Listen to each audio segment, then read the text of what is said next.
शिमला सलीम। मेरा ताल्लुक कराची से है। मैं कराची वुमेन हॉकी एसोसिएशन की प्लेयर हूँ। इस वक्त हम मौजूद हैं कराची कैंट स्टेशन पर। आज हमारी रवानगी है गोजरा के लिए। गोजरा में एक इवेंट जश्न बहारा ऑल पाकिस्तान वुमेन लीग 22 फरवरी से 25 फरवरी तक इंटरनेशनल हॉकी स्टेडियम गोजरा में मुनक़िद है, जिसको खेलने के लिए मैं बहुत एक्साइटेड हूँ। जिसमें international national players, department players आपको खेलते हुए नजर आएंगे। इस इवेंट को ऑर्गेनाइज़ किया है सर खाबिर जावेद ने, और वो माजी में भी लड़कियों की हॉकी के लिए बहुत काम करते रहे हैं। और मैं उम्मीद करती हूँ कि लास्ट टाइम की तरह ये इवेंट भी बहुत अच्छा होगा, सक्सेसफुल रहेगा हमारे लिए। मैं आप सबको दावत देती हूँ कि आप सब आएँ, इस इवेंट को देखें, हमारे टैलेंट को सराहें और इस इवेंट को सक्सेसफुल बनाएं। Thank you so much. अस्सलाम वालेकुम जी, मैं थोड़ी अपनी सिंगर हुमैरा अरशद और इस टाइम मैं गोजरा पहुंच चुकी हाँ।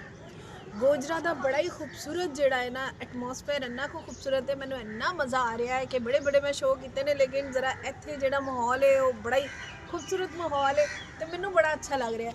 तो अज क्योंकि मेरा शो है इत्थे का जोड़ा हॉकी स्टेडियम है गोजरे का, उत्थे मेरा शो है रात को, जिथे वूमेंस हॉकी टूरनामेंट लीग हो रही है। तो मैं तुहानू फिर कहांगी कि तुसी सारे उस शो च आओ, क्योंकि बहुत मज़ा आने वाला है, बहुत सारा फन होने वाला है। उत्थे कोई झूमर पार्टी भी आ रही है, फिर उस तो बाद आतिशबाजी भी होनी है, मेरी भी परफॉर्मेंस है। मैं तुहानू बड़ा जिहड़ा ना अज बहुत एंटरटेन करना है अपने गाणियां नाल, ते तुसी उत्थे ज़रूर पहुँचो। तो गोजरा जिहड़ा है मेरा अपना शहर है, मेरे अपने सारियां दा शहर है। तो मैनू बड़ी खुशी है, मैं जिंदगी च पहली बारी गोजरे च परफॉर्म कर रही हूँ।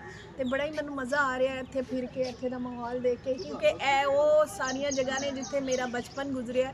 मैं इत्थे बहुत जिहड़ा है अपने दोस्तों के नाल हसदी रही हैं, खेडदी रही हैं, अपने कज़नां दे नाल बहुत है। मेरा सारा है जिहड़ा भी तुहानू सब नज़र आ रहा है ना, यह सारा वो जगह है जिथे मैं अपने कज़न्स के नाल खेलती रही हाँ। और इत्थे असी बड़ा अपने स्कूल दे एग्जाम दियां भी तैयारियां और बड़ा बड़ा मज़ा आया।